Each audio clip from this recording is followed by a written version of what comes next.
বন্ধ করো না। আল্লাহু আকবার।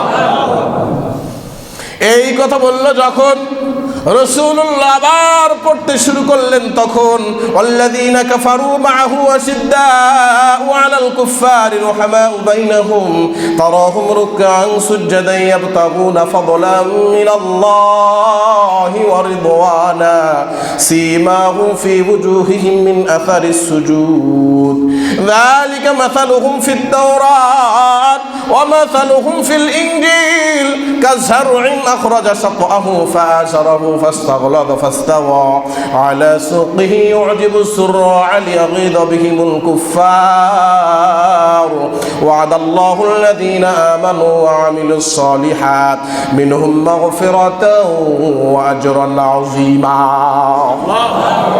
এরকম করে তেলাওয়াত থামিয়ে দিলেন যখন, বারবার রিকোয়েস্ট করে রাসূলুল্লাহ সাল্লাল্লাহু আলাইহি ওয়াসাল্লামের তেলাওয়াত চালু করলেন, তখন রাসূলুল্লাহ এক পর্যায়ে শেষ করলেন। শেষ করার পরে আর কোনো কথা বলতে হয় নাই, কোনো ওয়াজ করতে হয় নাই, কোনো এক্সপ্লেন করতে হয় নাই ধর্মের বিষয়ে।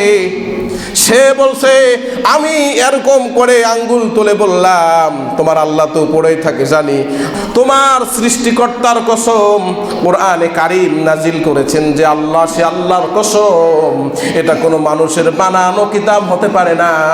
কারণ বুঝলে তো আমি বুঝতাম, যদি এরকম মানুষের বানানো কিতাব হতো তাহলে আমি তো বুঝতাম আমার চেয়ে বড় জাদুকর আর ইয়ামেনে নাই, আশেপাশে কোথাও নাই।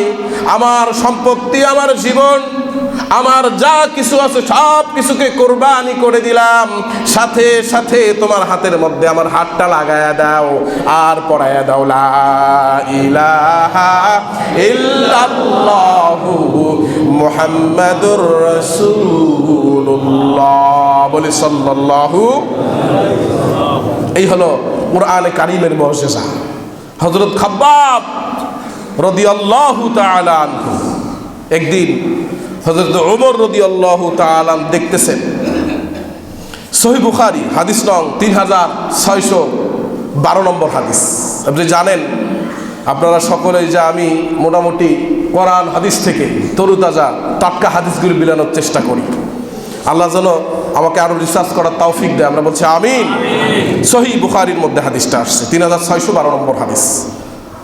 আমিরুল মুমিনিন খলিফাতুল মুসলিমিন হযরত ওমর রাদিয়াল্লাহু তাআলা একদিন খাব্বাবের পিঠ থেকে কাপড় উড়ে গেল।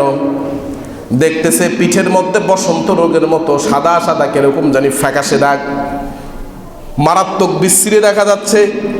হযরত ওমর রাদিয়াল্লাহু তাআলা জিজ্ঞেস করলেন, খাব্বাব, তোমার পিঠের মধ্যেই মারাত্মক দাগগুলি কি করে হলো? তোমার কি বসন্ত হয়েছিল? হযরতে খাব্বাব রাদিয়াল্লাহু তাআলা বললেন, আমিরুল মুমিনিন খলিফাতুল মুসলিমিন, আমার জীবনেও বসন্ত হয় নাই, আমার কোনো রোগ না, এটা হয়েছে, এটার করুণ কাহিনী আছে। হযরত ওমর বললেন, আমাকে তাড়াতাড়ি বলো, আমি শুনতে চাই। আপনারাও কি শুনতে চান? শুনতে চান? হযরতে খাব্বাব রাদিয়াল্লাহু তাআলা আনহু বললেন, আমিরুল মুমিনিন, আমি ছিলাম অস্ত্র নির্মাতা, আমি ছিলাম একজন কামার। কামারের যে ধাসে আনতে গেলে লোহাটাকে কয়লার ভিতরে ঢুকিয়ে দিতে হয়, দেখেননি আপনারা? উত্তপ্ত কয়লার মধ্যে, এই কয়লার আগুনের মধ্যে জ্বালিয়ে জ্বালিয়ে ঝাঁসে এনে তারপরে যে কোনো একটা শেপ দিয়ে বানাতে হয়, যা বানাবেন তাই হয়ে যায়। যখন আমি এরকম শেপ দিয়ে বানাচ্ছিলাম, মক্কার কাফেরেরা, মুশরিকরা, আমি গরিব মানুষ, আমার দোকানে আসলো, বলল কালিমা ছেড়ে দে, কালিমা ছেড়ে দে। আমি বললাম জীবন ছেড়ে দেব, কালিমা ছেড়ে দিব না। এই কথা বললাম যখন নির্যাতনের স্টিম রোলার আমার পিঠের উপরে চলল, তখন আমার এই জ্বলন্ত কয়লার মধ্যে শুইয়ে দেওয়া হলো। এতেই তারা ক্ষান্ত হলো না, আমার বুকের উপরে 3-4 জন তারা দাঁড়িয়ে জোরে জোরে পাড়া দিতে শুরু করলো। কথা আমার মুখ দিয়ে মোটেও বের হচ্ছিল না, যন্ত্রণায় ছটফট করতেছিলাম আর আল্লাহকে ডাকতেছিলাম, যখন আল্লাহ আল্লাহ বলতাম আমার শরীরের মধ্যে অনেক যন্ত্রণা হওয়ার সত্ত্বেও আমাকে ধৈর্য ধারণ করার মতো ক্ষমতা আল্লাহ দিয়ে দিতেন। আল্লাহ আল্লাহ যখন বলতাম তখন শান্তি পাইতাম।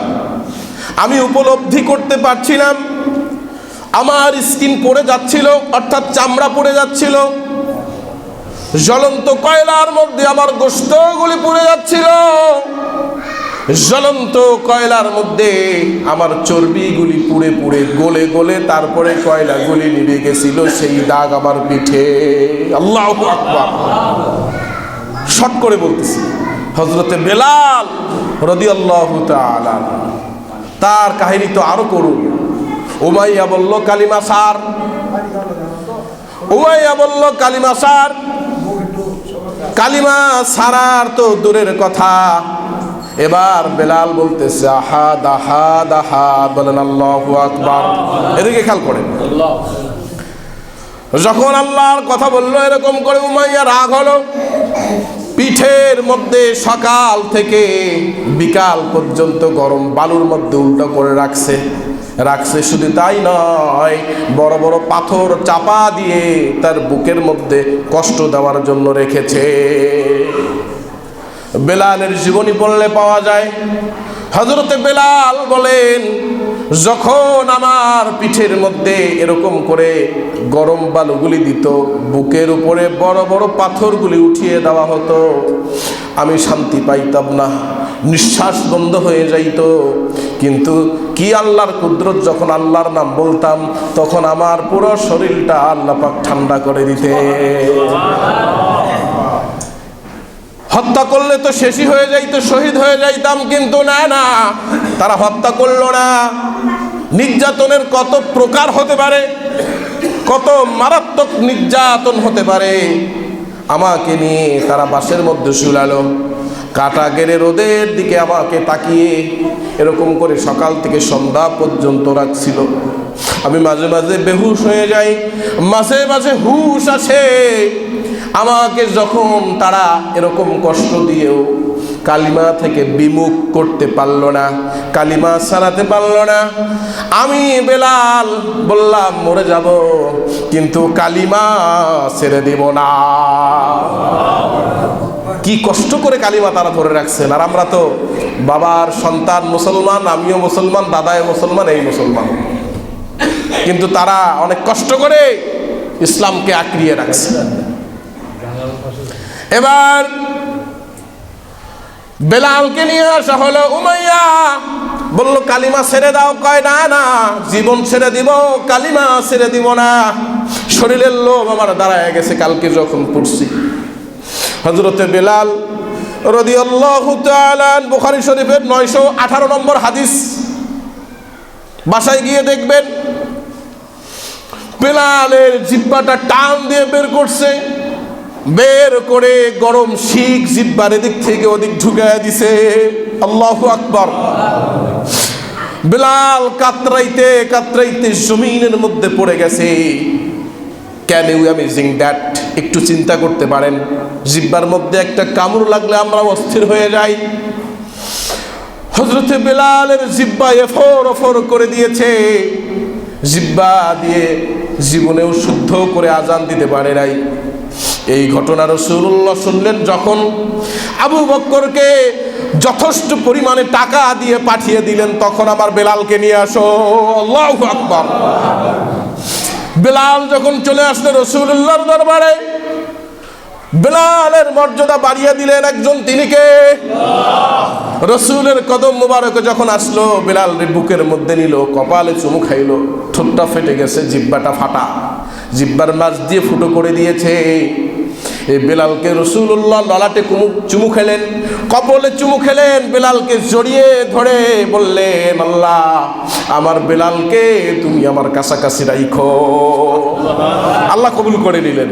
পৃথিবীর সব মানুষ কবর থেকে উঠে যাবে কিয়ামতের ময়দান, ওমর উঠে যাবে, উসমান উঠে যাবে, সব জলিলুল কদর সাহাবীরা উঠে যাবে। আল্লাহর রাসূলের সরাসরি কদম মোবারক থেকে বেলাল উঠবে, রাসূলুল্লাহর কাছেই থাকবে। সুবহানাল্লাহ। রাসূলুল্লাহ বলেন, আমি বোরাকের সামনে যাব, তার সামনে লাল উটের উপরে দেখবো বেলাল দাঁড়ায় আছে। আমার অনেক সময় আর এক রেওয়াদে আসছে যে আমার উট যাবে, আমার বোরাক যাবে, আমার বোরাকের রশিটা আমার বেলালের হাতে থাকবে। আল্লাহু আকবার।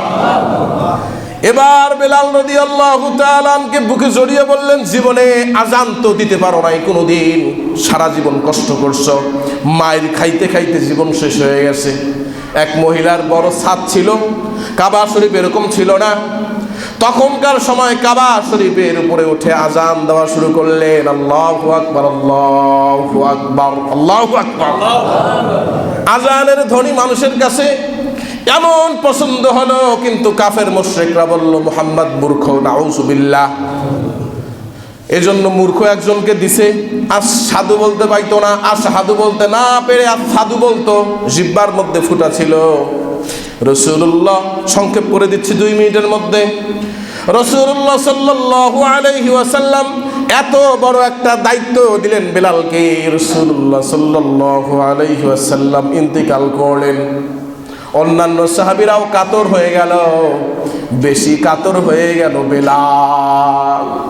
বেলাল পাগলের মতো বুকের মধ্যে থাপড় দেয়, বুকের মধ্যে থাপড় দেয়, বুকের মধ্যে চাপড়ায়। একবার দৌড়ায় ডানে যায়, একবার দৌড়ায় বামে যায়, একবার শাম দেশে চলে যায়, আর একবার কুফায় চলে যায়। কই যায় রে বেলাল নিজেও জানে না। রাসূলুল্লাহ ইন্তেকালের পরে বেলাল শাম দেশে চলে গেল, গিয়ে বেহুশ হয়ে পড়ে আছে। 10 দিন 20 দিন 1 মাস হলো বেলালের কোনো খবর নাই। আল্লাহ রাসূল সাল্লাল্লাহু আলাইহি ওয়াসাল্লাম স্বপ্নে দেখায়, বেলাল, ও বেলাল, এটা কেমন বিচার? আমারে রেখে আমার জিয়ারত থুয়ে 1 মাস কত দূরে আছো রে বেলাল। জানো না তোমারে না দেখলে, কাছে না পাইলে আমি রাসূলুল্লাহ সাল্লাল্লাহু আলাইহি ওয়াসাল্লাম মন ভালো থাকে না। বেলাল পাগলের মতো মক্কায় দৌড়া দৌড়া আসলো। মক্কা থেকে মদিনায় চলে গেল রাসূলের রওজার কাছে, সাল্লাল্লাহু আলাইহি ওয়াসাল্লামের রওজার কাছে গিয়ে রাসূলুল্লাহকে সালাম জানালেন। সালাম জানিয়ে রাসূলুল্লাহর কদম মুবারকের কাছে বসে আছেন, কাঁদতেছেন। বড় বড় বৃদ্ধ সাহাবীরা দেখলেন, সবচাইতে বড় সাহাবী, বৃদ্ধ সাহাবী সালমান ফারসি রাদিয়াল্লাহু তাআলা আনহু বেলালকে দেখলেন।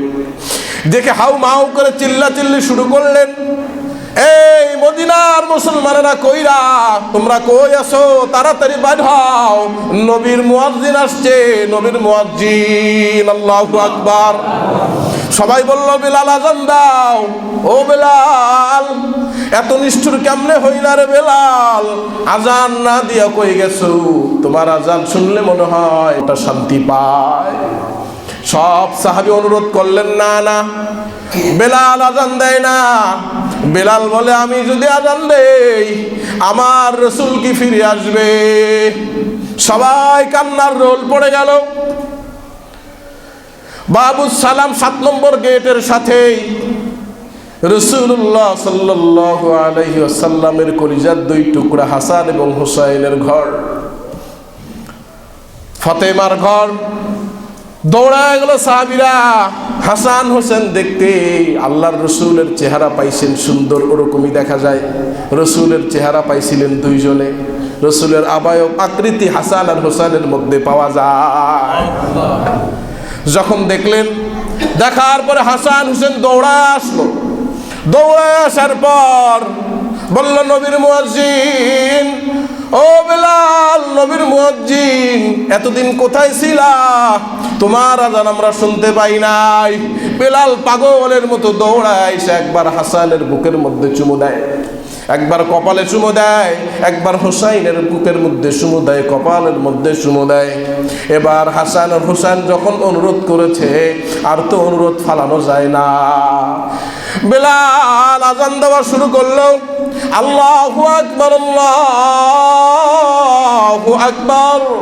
প্রথম আযানের আল্লাহু আকবার ধ্বনিতে যতগুলো সাহাবী ছিল পাগলের মতো বয়স্ক সাহাবীরা দৌড়ায়, নবীর মুয়াজ্জিন আযান দেয়।